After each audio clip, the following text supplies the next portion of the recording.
Have y'all talked to Foley yet? No. Not yet. Okay. I'm not going to have much information on their deal. I mean, I got a tad. I got what they sent us, which is why we were looking for the guy. But arson case. Yeah. Apparently lived at the residence. He was being trespassed or evicted from the residence. And when I say that, not an official eviction. They were just, it's a family thing. Yeah. And so. They are recording this back at the station. We're not live like on Facebook or anything. They're just recording it back at the station. Y'all are live? Yeah. Right now, y'all were live? Yeah. Just a couple mics.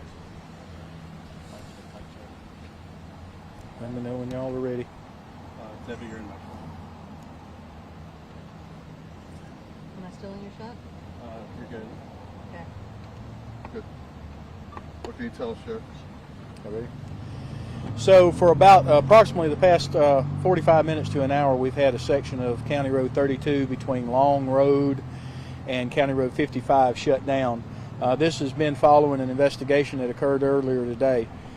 We believe that we received notification from the Foley Police Department that they were looking for a suspect in an arson case that occurred somewhere in the Cedar Street area in Foley.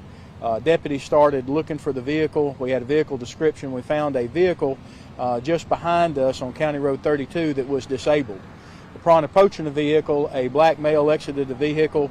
The individual had partially burned clothing and was partially nude at the time. Upon investigation, it was determined this was the suspect that Foley was looking for.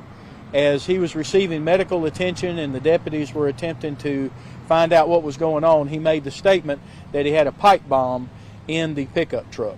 So at that point in time, we retreated from the area, we secured the area, and have sealed off the road.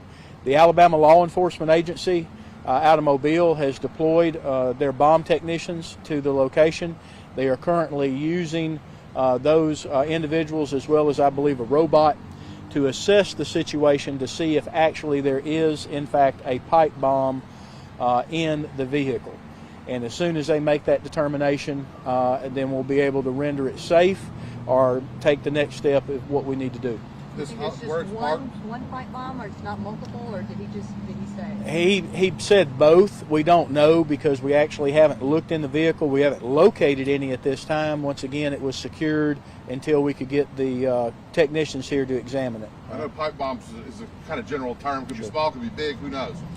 Where the vehicle's parked, is it near homes? Have y'all contacted those homeowners? I have talked to some of the homeowners in the area. It is not in front of a home. It's actually between an area there, so it's actually parked out in front of a vacant field right now on the side of the road. Well, people need to be aware that are driving, I guess, that Sure. they can't get through here for now. That's correct. Once again, County Road, we've got this little short section of County Road 32 between County Road 55 and Long Road.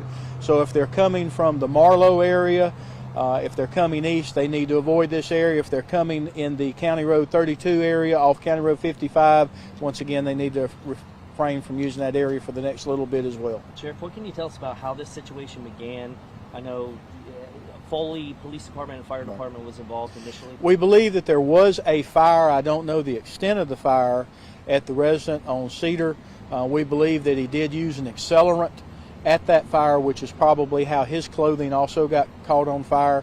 We do believe there may be some gasoline and gas cans in the truck as well, but we haven't processed those yet, waiting, of course, for the bomb technicians to clear the vehicle. Where is he now? He was transported to USA Burn Center. He is not in custody at this time, but he was transported because of he had severe burns to his legs, and that's why he was transported to the burn center. What can you tell us about his behavior and his potential state of mind at the time your deputies came? So at the time he was contacted by deputies, he either did appear to be in a manic episode or possibly under the influence. We don't know which at this time, but he was somewhat incapacitated at the time he was contacted. When you hear that kind of a threat, pipe bomb, or really any kind of bomb, I mean, it kind of turns on a different switch, doesn't it? Sure. And from that point, it goes beyond, let's get this guy help, and you got to kind of back out. What happened there? It is, because it is, once that happens, you have to go ahead and take the precautions, because As you said, pipe bomb is a huge term, so you don't know if there is anything. You have to treat it the worst, that there could be possible other agents involved, there could be other things within the bomb, whether we don't know whether there's going to be what the accelerant itself is. So we just have to take the maximum amount of precaution until we determine if there is anything, and then if there is, what it's actually made of. Can you tell us who this is?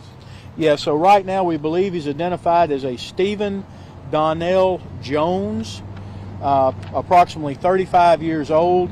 The last address we show for him, according to our records, is in Florida, but we believe that he was possibly staying at this residence on Cedar Street. Is that Stephen with a PH or B? That is with a T. Oh, with a T. S-T-E-V-E-N. Yes. Yeah. Donnell Jones. Correct.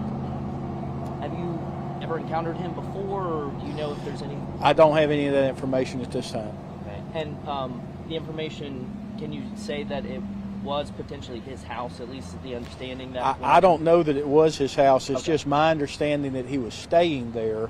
I don't know what the circumstances were. Foley Police Department may have that. Don't know if they're relatives. I don't. Okay. Do you have any kind of status update? I mean, are the bomb squad's there? They're doing their, you don't know if they've seen anything or have any. I have not heard anything. When I left the area, which is just over the crest of that hill, they were actually getting out to approach the vehicle, so they might have already done it. I just don't know at this time. We'll find out here in just a minute. Do you know when that house caught fire? Was that last night or night before? Do you have any idea on that? I do not know when it actually occurred. When did deputies come in contact? Hal, I think it was probably today, but I don't know for sure. And when deputies came in contact with him, Clint Caden had mentioned that there was a call from somebody who saw him walking down the street. Yes, the vehicle is actually, it appears it may have hit a fence at some location. It actually had some debris hanging from the vehicle, and we believe that that's probably what disabled the vehicle at that time. And he was actually out of the vehicle as the deputies approached. What time was that? Around 1 o'clock today. Around 1. Yeah. Can you just talk about how concerning it is? I mean, Hal touched on it. When you talk, anytime you're talking about an explosive of any kind. Well, you have to take the precautions. Not only do you have the possibility of if he had anything, but of course, motor vehicles have gasoline in them. So you've also got a situation that you have to render safe with that. What we have. All right.